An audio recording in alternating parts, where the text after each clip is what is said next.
Welcome to 2026. My name is Martin Tenywa, the Maggot King, and today I'm all the way to Mbale City.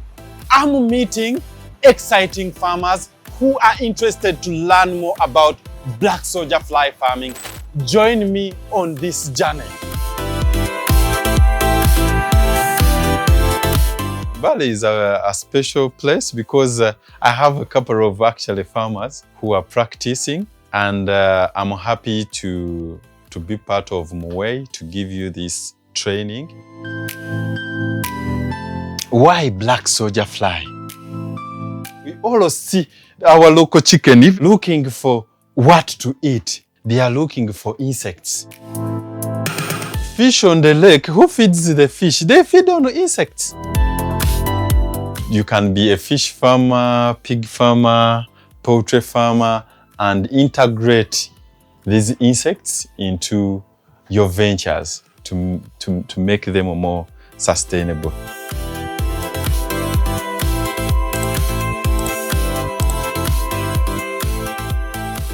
As we go to the field there and interface with many farmers, you find that they are doing farming and having poultry and other livestock, yet they need these feeds. And out there you find that the feeds are very expensive and waste is everywhere, which they can use to make the feeds that they need. When we established this structure, we had to look for now, how do we get started? Because we needed the technical expertise. So we were able to contact Ento Organic Farm Limited to come and support us because they're the experts in this area within Uganda and the region. Not that I've been hearing, at least I've been able to see them physically. I've been able to see the larvae, the net. The hearsay is now a practical thing for me today. Initially, I had limited knowledge, but today I had to learn practically how it grows and how it benefits us a lot, how it can be integrated with other things.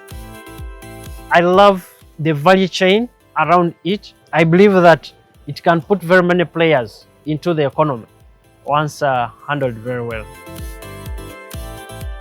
I've met my expectation because at least I can do it. I have gotten the knowledge. I can also teach someone, train someone on how to handle the BSF. Yeah, as an organization, we are going to start immediately implementing since we have the structure already. We anticipate that in the next 3 weeks, we are going to have started community trainings so that we support those groups also to start such enterprises. Black soldier fly farming is very interesting to me. Imagine today, I've met new people, I have visited a new place in Mbale, and most importantly, I've shared my knowledge and experience to a youth organization. I cannot wait to see the transformation in a few months to come when I come back here. I am super excited about 2026 because we have a lot that is coming up and I'm going to be sharing it right here. See you in the next video. Bye bye.